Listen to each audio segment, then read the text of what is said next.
আসসালামু আলাইকুম। এসএসসি ২৬ এবং ২৭ ব্যাচের ভাইয়া ও আপুরা, পর্যায় সারণী অধ্যায়টা তোমাদের জন্য সবচেয়ে গুরুত্বপূর্ণ একটি অধ্যায়, কারণ প্রতি বছর বোর্ড কোয়েশ্চন এই অধ্যায় থেকে 2 থেকে 3টা সিকিউ আসে এবং প্রায় 5 থেকে 6টা এমসিকিউ আসছে বিগত বছরগুলোতে। সে ধারাবাহিকতায় বলা যায় পর্যায় সারণী অধ্যায়টা তোমাদের জন্য খুব বেশি গুরুত্বপূর্ণ।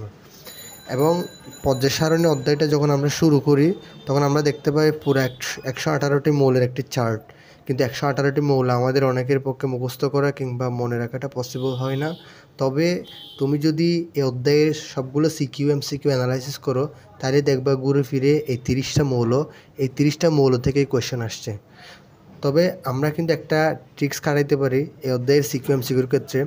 যখন আমরা সর্বপ্রথম আমাদেরকে পরীক্ষার হলে খাতা দেওয়া হবে, তখন আমরা কি করব, প্রথমে পরীক্ষা শুরু হওয়ার মাত্র এই 30টা মৌল আমি ভাই যেভাবে লিখছি এখানে সেভাবে hydrogen, helium, lithium, beryllium, boron, carbon, nitrogen, oxygen, fluorine, মানে এইভাবে তুমি এই ধারাবাহিকতায় 30টা মৌল তুমি প্রথমে খাতার পিছনে রাফ আকারে লিখে ফেলবা।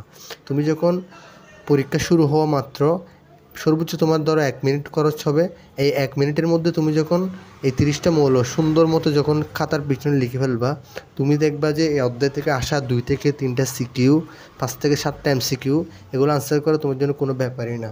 কারণ দেখবে যে ঘুরে ফিরেই এই যে যেমন 1, 2, 3, 4 এগুলো হচ্ছে আমরা এখানে পর্যায় উল্লেখ করছি, এবং রেড কালার যেগুলো সেগুলো হচ্ছে গ্রুপ।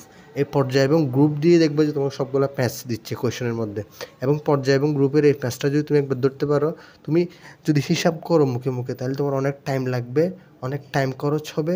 এর চেয়ে বেটার হচ্ছে তুমি এই যে সিকোয়েন্সটা বা যেভাবে লিখছি এভাবে যদি তুমি পরীক্ষা শুরু হওয়া মাত্র যদি একবার লিখে ফেলো রাপ করে পিছনে, তাহলে দেখবা অনেক সময় তোমার বেঁচে যাবে এবং খুব সহজেই তুমি উত্তর করতে পারবা। আশা করি ভিডিওটা তোমাদের অনেক উপকার আসবে। থ্যাংক ইউ সবাইকে। আসসালামু আলাইকুম।